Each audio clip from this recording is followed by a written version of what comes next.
Hello everybody, how you doing today? This is Anticoagulants again, co-founder, Future Teaching Physicians. Today we're going to be talking about the clotting cascade, the platelet plug formation.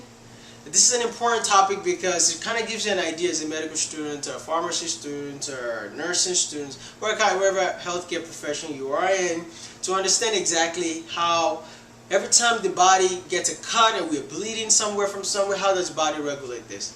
So we're going to start quickly here. On the board here, I have drawn a typical blood vessels. So here's John. John comes one day, he's cutting an orange, and bam! He gets a cut right on his hand. He's bleeding, he's bleeding. He puts his hand over it, and 2 minutes later, he takes his hands off, he stops bleeding. So it's like magic. No, it's not magic. The body is smart. You have a whole cascade going on inside your blood vessels that's protecting and keeping everything intracellularly so we don't lose fluids, because if we bleed a lot, we can, we have a heart attack, we die of stroke. So the body is very smart. How does the body do this? So this is a typical blood vessel, coming either, after, coming out of the heart, and you got a capillary, you can start from aorta all the way down to the capillary level. And I've kind of drawn out here just a segment of a capillary, because this is perfect example. So a blood vessel is carrying blood, and all of a sudden you get a cut. When you get a cut, you automatically lose and you denude the endothelial cells. However, right underneath this endothelial cells is collagen.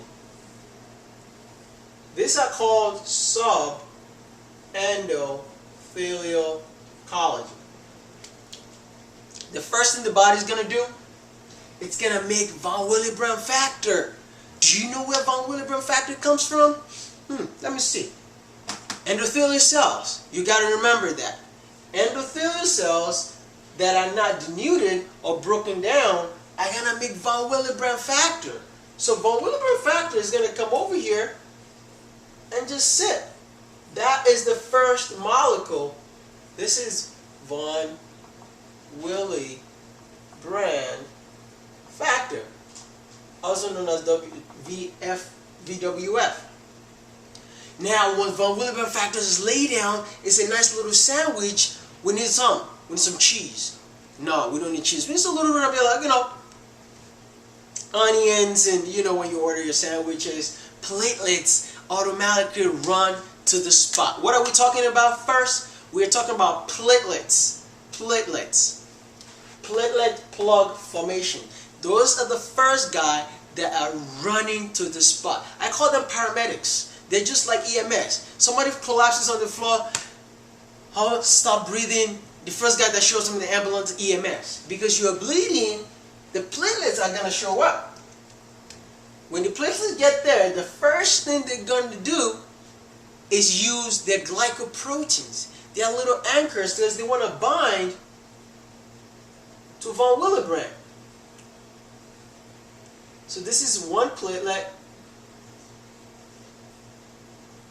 Actually, this will be another platelet.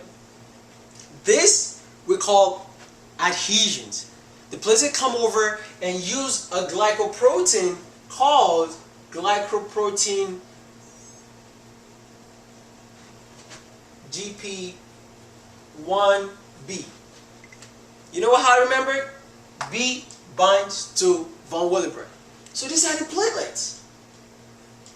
Also remember, where do platelets come from? They come from megakaryocytes. Megakaryocytes in your bone marrow, so automatically they're being cranked out constantly because they only last about 8 to 10 days. The lifetime of span of a platelet is only 8 to 10 days. So what you don't realize is they don't last long. So you automatically got to produce a lot of it constantly inside your blood vessels just in case of an emergency. So these platelets are going to bind to von Willebrand factor. That process is called adhesion, and that's number one here that I wrote on the board. The second thing we need to do is, if one adheres and the other adheres, it's really not stable, right? We need them to aggregate, all come together. So the only way happen is this platelet, we're going to call it A, is going to produce another molecule called thromboxane A2. Where exactly is that coming from? Let me take you back to general physiology. On platelet membranes, remember platelets also have their own cell membranes? They actually cleave off the arachidonic acid cycle. So let's look at arachidonic real quick. Plasma, membrane, phospholipid is broken down, and arachidonic acid, right, by phospholipase A2. And this arachidonic acid is broken down, as you can see, into two pathways, which I'm not going to bore you with, but the bottom line is there's a cyclooxygenase 1 and 2 pathway, and there's a lipoxygenase pathway.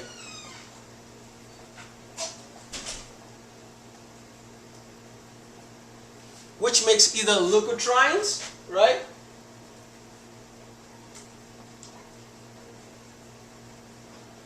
Or prostaglandins.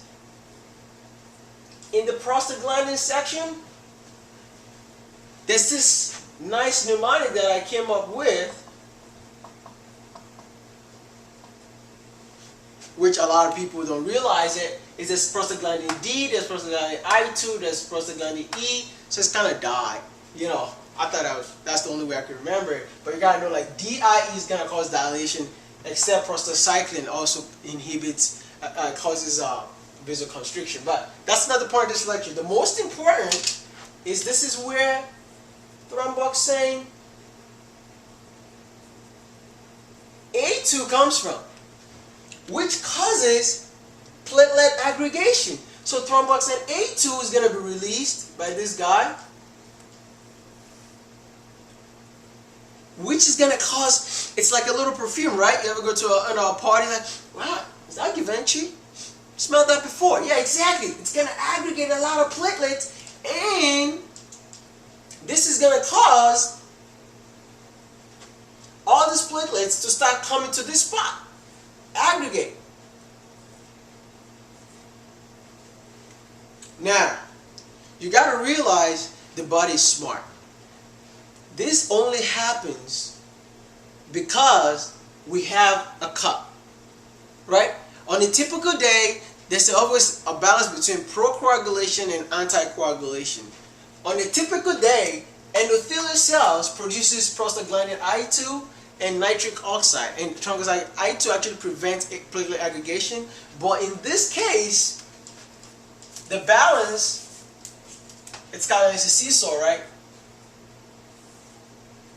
It favors thromboxane A2 versus PGI2 or nitric oxide. So that is what is favoring platelet aggregation at this point. That's why point number 2 is written on the board here, because the endothelial cells are constantly producing these products to prevent your blood from clotting. Because remember, you don't want your blood to be clotting. That would cause ischemia. And ischemia to an organ is going to cause necrosis, which is called organ damage, which is bad. But in this case, all of these platelets are going to start popping out of the blood cells to try to come and aggregate. However, they need to stick together, right? They need to stick because you're bleeding from this area. So what they do is another product is produced, which causes swelling. That is called ADP. Let's put that right here. So we've already used up thromboxane A2, adenosine diphosphate. It's going to be produced. And what that is going to do is this guy has got to be talking to this guy, and they have to bind together. Let's see here, right?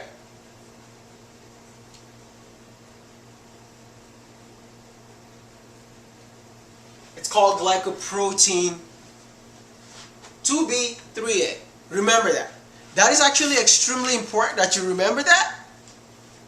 If you kind of notice, I'm drawing in between these two molecules. I'm going to put a little red object because this will actually make some sense after we're done. Alright.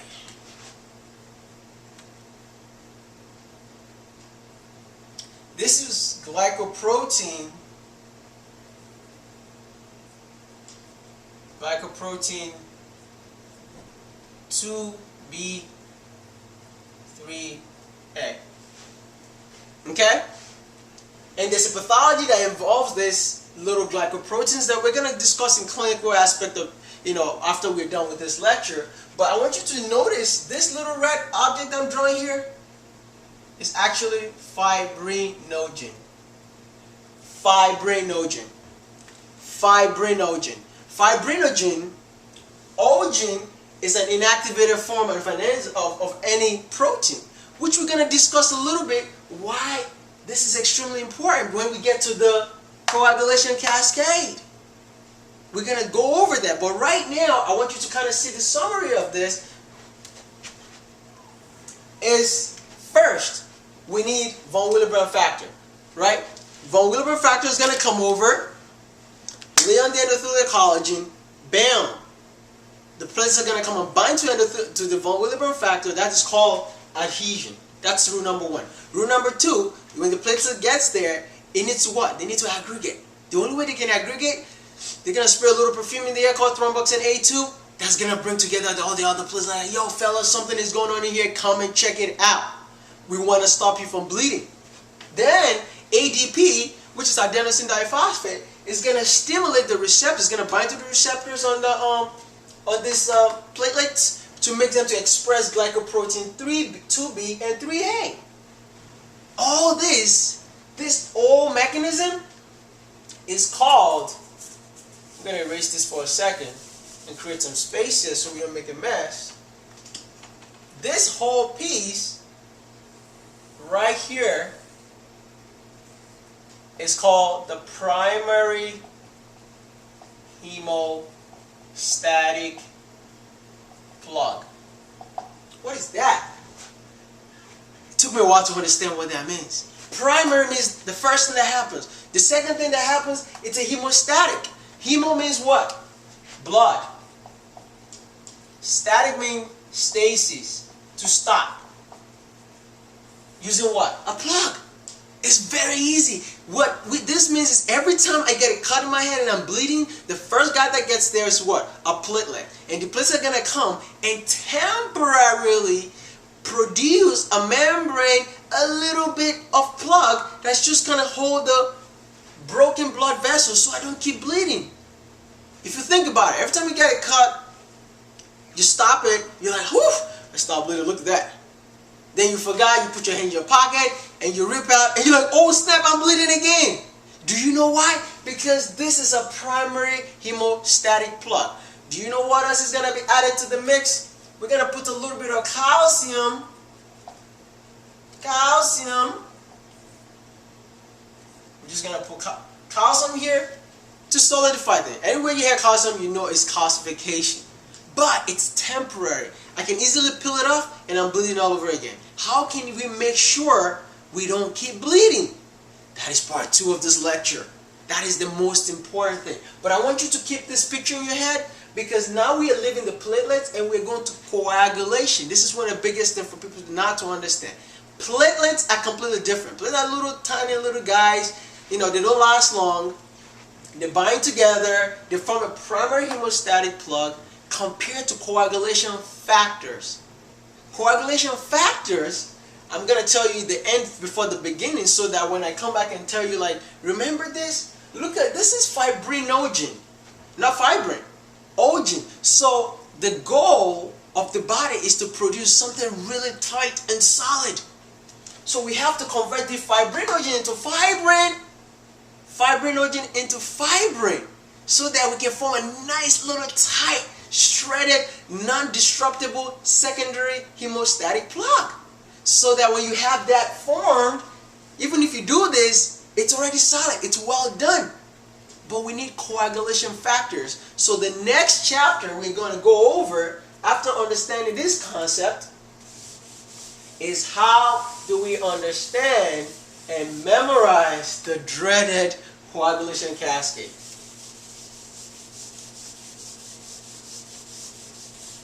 So now I'm going to erase this. So it's called clotting or coagulation cascade. Now before I move on, I have to give credit to Dr. Barone, pathologist. He taught us on our boards how to memorize this without stressing over, oh, he goes from 12A to 11A, 11A to 11A we activate. Do you know how annoying that is? I don't know who came up with that. That is ridiculous. I memorized 10,000 times. I still forget it. So today we're going to go over how to understand this. So pick up your pen and let's get to work. The first thing you have to understand is there's two pathways. The typical way people try to memorize, there's an extrinsic pathway, there's an intrinsic pathway. One start with 12, one start with tissue factor, and tissue factor is going to activate factor 7. So that's ridiculous. I say that again. That is ridiculous. Nobody can ever remember that. It's insane. So, Dr. Barone, I'm giving you credit. You're the master. You taught us this. I'm sharing with people on YouTube right now. So, let's start. The first thing you have to do is know how to count from 12 all the way down to 1. That's silly, isn't it? Yeah, I know. That's what I thought too. But it comes with a catch. You can count all the way down to 1, but there's going to be some tweaks. The first thing I want you to do is write the number 12 over here. Right? And write number 1 over here. It's like we're counting down to 12 to 1. Sounds silly, but at the end of this lecture you understand. Now, anything you want to give a good score, you usually start with what number? Number 10, right? Something that's hot is always giving number 10. So write number 10 here. And that's the hot spot. You know what? I'll give it even a star. That's how hot it is. Factor 10. It's like this. Your friend is going to call you up. Hey, listen, what's up? What's going on? There's a party tonight at so lounge. It's at a 5-star hotel. No, this one is a 10-star hotel. Meet them at the 10-star hotel. All party lies down at the hotel. So right now, 10, hot. Hot looking chick, we give him a 10, right? That's right. That's just for you to understand. Now, I want you to be able to count. We're going to go from 10 to 11. Okay? 10 to 11. After 11, what should be next? 10, right? After 12, I'm sorry. 12, 10. 12 to 10, 11. But after 11, there should be a 10, right? No. We're actually going to call it 9. Okay? It's odd. That is the only thing. You just have to switch 10 for 9 and you'll make sense in a minute. However, when you get to 10, in between 9 and 10, what should be next? 8. You know what? We're going to give it a different color. So it's 12, 11, 9, 8, 10. Now from factor 10, instead of saying, oh, factor, I guess, there should be 9 here. No, we're actually going to put factor 2 over here and factor 1. Between 10 and 2, I want you to put a 5. This will come with practice. You have to practice this at least 15, 20, 30 times. Then the numbering system will stick in your head. On the 10, I want you to bring down and write 7. And that's it. This is the clotting cascade. You will not believe this. This is all you need to memorize. If you know 12 goes to 11, 11 goes to 9, between 9 and 10 is an 8, between 10 and 2 is a 5, and 2 goes to 1, and 7 goes right on this 10, you go. Memorize this. Write it over and over until you get it. Then you revisit this lecture and you keep making sense. Now, I want you to draw a nice line across here, and we're gonna call it PT. Actually, I'm not gonna give it away yet. And I want you to draw in here, it's a little gun. Okay?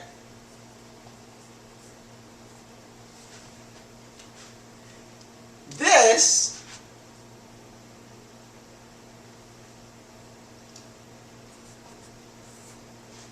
is the extrinsic pathway. What I want you also to do, as you're following this lecture,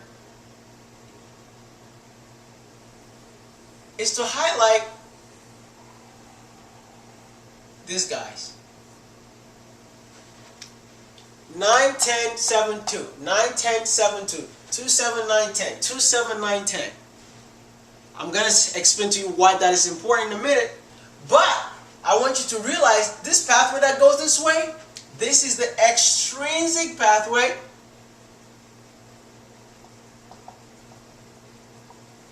Extrinsic pathway, which is also vitamin K dependent, which we will talk about in a minute. Requires vitamin K activation for this pathway to act, for the cofactors, most of the cofactors here to work. This pathway on top here is the intrinsic pathway. Intrinsic pathway. Can you see it's very long? It has a lot of cofactors. So when you go into your physiology textbook, you will see typically they'll tell you factor 12 is converted to factor 11, because and factor 11 can be converted to factor 9, and factor 9, like 11A is going to convert 12 into 11, 11A, it's a bunch of nonsense. Seriously. Just memorize this simple, easy to understand pathway this way, and you're good. All you have to remember is this is the longest part of the pathway, and how many factors are there? 12, 11, 9, 10, I'm sorry, 12, 11, 9, 8, 10, 5, 2, 1. That's all you got to know. For the extrinsic pathway is 7, 10, 2, 1. If you want to prove me wrong, look inside physiology book and you see, this is the tissue factor pathway, right? Which actually, I meant to say tissue factor, not vitamin K dependent, right? Because you have to activate tissue factor before you get to, right? Tissue factor is going to go to factor 7 will convert to factor 10, activate factor 10. Factor 10 is going to require factor 5 to convert factor 10 into factor 2, and factor 2 has to become factor 1. Pure genius. I didn't come up with it. This was Dr. Baron, okay, pathologist. Now, let's understand what is the importance of knowing all this coagulation cascade. In this extrinsic pathway, it's dependent. We use something called warfarin. It's called the warfarin pathway. That's why I drew. What do you think we use warfarin in war? Bam, we use guns. So we're going to war. We are always going to war at the extrinsic pathway. So when you hear warfarin, always think about the extrinsic pathway. What does warfarin has to do with the extrinsic pathway? Because this is vitamin K dependent. How does warfarin work? Or coumadin, right? Coumadin inhibits vitamin K. How does that work? Let's understand the pathway first. Vitamin K, normally, where is it produced? In the gut. There's E. coli inside your intestines that produce vitamin K. How do we get it in? We either take vitamin K through vegetables, or we get it from bacteria in our gut, or also it's also stored in the liver. So if your liver is not working, if you have no bacteria, if you're not taking it, you're going to be vitamin K deficient. Why is vitamin K really important? That's the next step in this lecture. Vitamin K is actually activated by an enzyme called epoxide oxidase. That's how vitamin K is activated. Which now, the activated vitamin K, now in green because it's activated, its job is actually activate 4 cofactors. Do you know when vitamin K was born? It was born in 1972. That's a mnemonic. Check this out. Vitamin K is going to take factors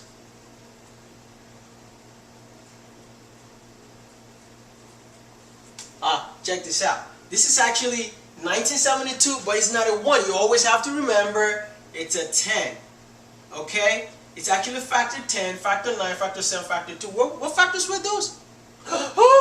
9, 10, 2, and 7. So the only, if you don't remember from this T mnemonic that I drew up here, 1972, perfect. But remember, the 1 is a 10. So it's one day you're going to be on the clinical rounds and the 10 is going to be like, oh, vitamin K cofactors, can you tell me? You're like, I know there's a 2 in there and a 7, but that's how you remember. Just say 1972, 2, 7, 9, and 10. Perfect.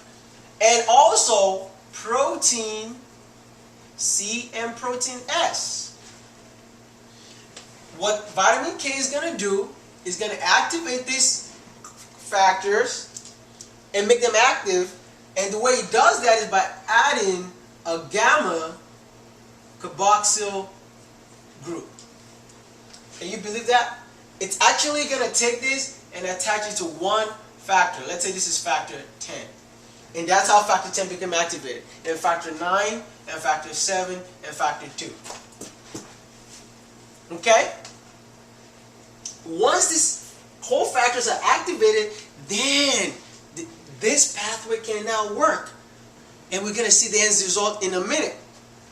Now, in the hospital, how do we prevent you from clotting in your blood? We give you warfarin.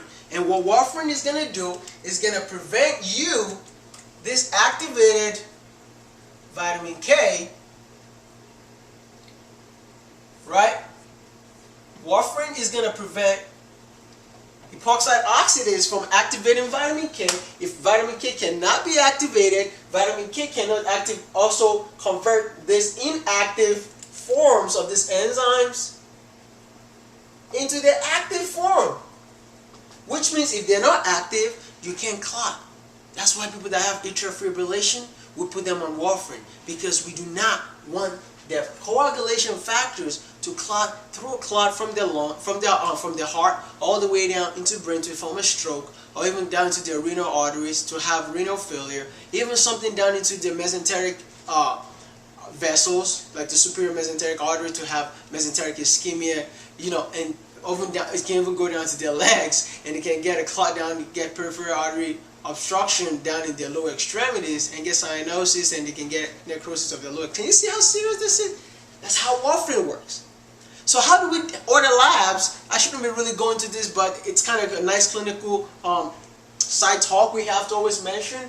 We mention with something called PT in the hospital. So we always order PT, and that's how we know. It's called prothrombin time. The time it takes prothrombin to actually work, which we're going to talk about at the end of this pathway, okay? Let's go to the top here. The long one is called the intrinsic pathway. For the intrinsic pathway to work, you need all these coagulation factors to be working, okay? What do we use to block this pathway? We use heparin. Heparin, the way heparin works is actually interesting, because heparin actually is a cofactor. It's kind of like helps. Heparin actually helps antithrombin to inhibit factor 12, factor 11, factor 9, and factor 10. All these factors here, heparin is going to actually help antithrombin to prevent them from being activated, so automatically you can't really form the intrinsic pathway. How do we know heparin is working? We use PTT, prothromboplastin time. So if you see somebody has elevated PTT, think something is either missing in one of these cofactors, or they're heparin. However, there's always a story. Warfarin was not excited. He's like, why are you going to give him PT? I only have 2 letters and he has 3 letters. So we decided to give him another name. we're like, since you want a 3 name so bad, we gave warfarin INR, international ratio, just to make him happy. Because it's like, oh, why does he have to have 3 and I have 2? So he had PTINR, it's the same thing. It is the same thing. Always remember that. So, in the hospital, this is extremely important information because people that have a DVT, a deep vein thrombosis in their legs, we put them on heparin. Okay? People that come to the hospital with an acute myocardial infarction, we put them on low molecular weight heparin. This is the reason why we put them on it, because when they try to perform hemostatic plugs inside their coronary arteries, for example, even inside their deep venous the deep veins of their leg, the iliofemoral, as long as we're not able to activate this complement, the blood is going to be thin. So basically, it's just making your blood a little watery. Cool, isn't it? But the story is not over yet. Now that we've understand this coagulation pathway and the importance of it, why do we need all these cofactors being activated? And by the way, where does all these coagulation factors come from? If you actually watch one of my lectures, I did mention about the liver function test. All these guys are all being produced by the liver. But all coagulation factors are produced by the liver except one. Can you guess? No, factor 8 is not produced by the liver. All coagulation factors are produced by the liver except factor 8. Factor 8 actually left all his friends and he went and got married. He got married to somebody known as von Willebrand. So this was the king and now she's the queen. So this is how I do it. I just write factor 8. It's got the little queen plus von Willebrand. They're always together. And remember at the beginning of this lecture, I didn't tell you because I was going to let you get here to see that von Willebrand factors are always together. But we're going to talk about clinical importance when this guy's missing, and so on and so forth. Factor 8 and factor 5, always remember, they're always on top. They activate factor 9 to become factor 10, and factor 5 always activate factor 10 to factor 2. Do you see that? So, let's talk about the end now. We've understand vitamin K pathway. We've seen how these enzymes are activated. We've seen the reason why we give people heparin and warfarin, right? Why do we need all this jargon? All just for one thing. Unbelievable. The day I thought I figured it out, I was like, geez, you gotta be kidding me. When factor 2 activates factor 1, factor 2 is actually prothrombin. That's another name for factor 2. Factor 2 will be converted into factor 2A, okay, which will actually activate, prothrombin will be converted into thrombin, okay, and thrombin's job is to actually do this, is to convert fibrinogen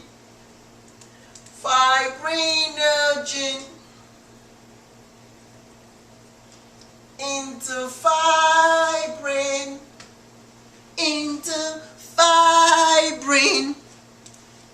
fibrinogen into fibrin. Does that song sound similar to what I told you at the beginning of this lecture? I did tell you the two glycoproteins were holding fibrinogen together. The whole point of converting the primary hemostatic plug to a secondary hemostatic plug is all of these headaches we had to go through so that fibrinogen can become fibrin, which is extremely stable. A fibrin, a really tight string, so that, I'm going to draw that on the board. By the way, prothrombin is factor 2. Thrombin is factor 2A, is going to activate factor 1. Right? Let me just make sure. Right? You have fibrinogen is converted to fibrin in the presence of calcium, right? We need some calcium in here, okay? So that fibrin can be made. That is the end of the story. So when I drew at the beginning, when endothelial cells were broken down, remember, and they were exposed to von Willebrand factor, okay, which attracted the beautiful, cute-looking platelets, right, that I told you are doing this. I'm going to draw this out. Another platelet. Another platelet. That had fibrinogen. Fibrinogen. This is fibrinogen. The goal is just to convert this fibrinogen into fibrin, into fibrin, into fibrin. Can you imagine? Medicine is crazy, isn't it? But the body's smart. The body realizes how important this coagulation. Coagulation is to what? Add these factors to coagulate, to form a clot. So we dump a couple of calcium here, calcium molecules, calcium, some calcium over here, and you mix it nice and solid. Nice and solid. Okay? That is the whole point of the clotting cascade. That is it. Nobody ever tells you, isn't it? Isn't it funny? The whole point of this mess is to convert this fibrinogen into nice fibrin clot, to hold the clot together. Now the clot is stable. It's like, bam, bam. It's like, I ain't going nowhere. If you actually had done that to me when I was a primary hemostatic plug, I'm going to break apart. But now, I got some solid background. Strong, nice, and tight. Now, that might seem like the end of the lecture, but it is not. There's more to the story, because now that you've understood the clotting cascade, you've realized how the body, every time I cut my finger and cut my wrist or cut myself, accidentally, that's how my body clots. That's how a nice little beautiful clot is formed. Then eventually you get epithelialization, you get like laying down fibroblasts, and you form a nice little type 4 collagen or type 1 collagen, wherever part of the body it is, so that you can, the body can heal itself again. Does that make any sense? I bet you it does. That is the whole point of this story. What we're going to go over in the next lecture are the pathology of what goes wrong. Why do people bleed? Why do they not stop bleeding? That's going to be the next step in this lecture. So, just to summarize the whole point of this lecture, we started by saying you get a cut, you expose the endothelial cells with the von Willebrand factor, platelets are going to come and bind together, they're going to aggregate, right? They're going to swell up a little bit, they're going to try to use their glycoproteins to kind of hold on to each other. Then you're going to have some calcium put on top of it with fibrinogen, but it's not stable because it's not stable enough. That's called a primary hemostatic plug. We're going to go ahead and make a secondary hemostatic plug by going through this whole cascade. You better hope your liver is working and everything else working, so that we can form a nice fibrin at the end of the story to make everything tight and solid, so that you can stop bleeding. So you can stop bleeding. So you can stop bleeding.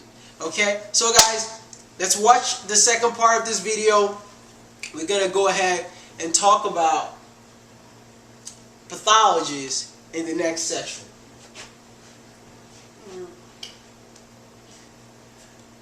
And just one more thing, you can always visit our website, Future Teaching Physicians, ftpinc.org, on behalf of myself and the faculty of FTP, which is me.